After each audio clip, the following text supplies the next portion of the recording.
अग्रणी होम के साथ हम 2014 सितंबर में जुड़े।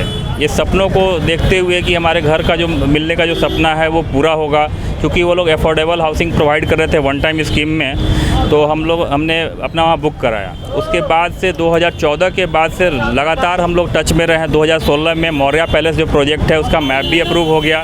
उसके बावजूद भी बिल्डर की ये मंशा नहीं कभी रही कि इस प्रोजेक्ट को स्टार्ट किया जाए। उसका मकसद यही था कि प्रोजेक्ट को इतना डिले कीजिए कि कस्टमर परेशान होकर के अपना बुकिंग कैंसिल करा ले और सेम पैसा वो रिटर्न करे। 2016 के बाद फिर उसने रेरा का चक्कर लगाया कि 2017 से रेरा का अप्रूवल का आया।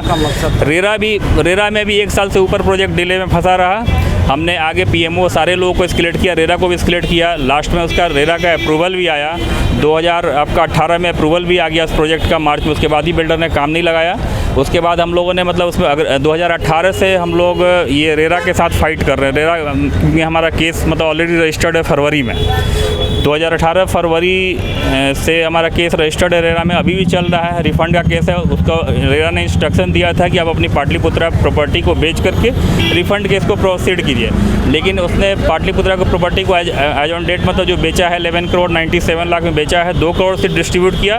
बाकी का मनी बिल्डर ने डाइवर्ट कर दिया और इवन वो रेरा के सारे ऑर्डर को डिसोबे। लेटेस्ट में भी रेरा ने एक अच्छा कदम उठाया है कि एक ऑर्डर पास किया, रूबन की रजिस्ट्री पर उसने रोक लगा दी है और ये एक अच्छा कदम है। ये संतोषजनक नहीं है, इसमें और स्ट्रिक्ट एक्शन होना चाहिए, क्योंकि 7 वर्किंग डेज का मतलब रेरा ने 14 दिन का समय दे दिया। ये नहीं होना चाहिए। मुकाम ऐसा था जब उनके जेब में पैसा था वो हमारे को औकात दिखाते थे, जब उनके जेब में पैसा ना रहा तो अपना औकात बताते हैं। भैया प्यार किया रहता हमसे तो हम भी करते उनसे, लेकिन उन्होंने क्या किया, हमें जलील किया। आज तक हम लोगों को जलील किया। जब पैसा नहीं मिला तो कानूनी कार्रवाई का धमकी दिया हम लोगों को और नोटिस दिया उन्होंने, बार बार देना। उसके एक पद पे गरिमान व्यक्ति हैं, उन्होंने ऐसा शब्द का उपयोग किया जो हमारे कलेजे को छल्ली कर दिया। उनका कहने का मतलब है जो आपने बिना छानबीन किए हुए कैसे आप बिल्डर को आपने पैसा दे दिया। हम क्रिस्टल एवेन्यू कर के एक अग्रणी वाले ने हम लोग को प्लॉट अलाउट किया था। वो बोला कि 1 लाख रुपया दीजिए तो उसके अलाउट हो जाएगा। अलाउट करने के बाद हमको आप 1/4 पैसा दे देते हैं। 38 लाख समथिंग कुछ पैसा हुआ था टोटल 2200 स्क्वायर फीट का।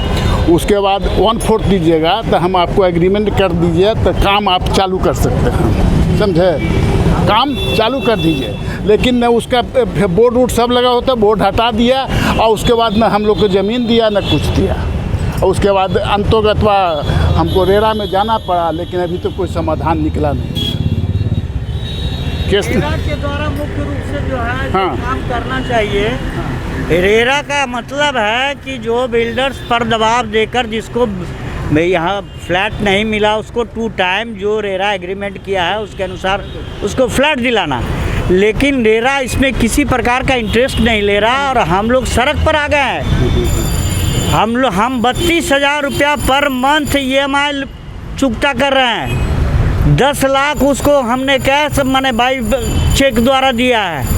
इस प्रकार 42 लाख रुपया देने के बाद भी इसके तरफ से किसी प्रकार का काम नहीं हो रहा है और रेरा तो सुनता ही नहीं है, सिर्फ उन लोग को सुनता है। और हमारा सरकार से निवेदन है कि वो इस पर एक्शन ले, रेरा पर भी ले और आलोक कुमार पर तो ज़रूर से ज़रूर एक्शन लेके हम लोग को टाइमली जो है, अब ज़्यादा देर नहीं करते, हम लोग को फ्लैट दिलाने का प्रयास करें। पर दबाव देकर जिसको यहाँ फ्लैट नहीं मिला उसको 2 टाइम जो रेरा एग्रीमेंट किया है उसके अनुसार उसको फ्लैट दिलाना। लेकिन रेरा इसमें किसी प्रकार का इंटरेस्ट नहीं ले रहा और हम लोग सड़क पर आ गए हैं। हम 32,000 रुपया पर मंथ EMI चुकता कर रहे हैं। 10 लाख उसको हमने कैश माने बाई चेक द्वारा दिया है।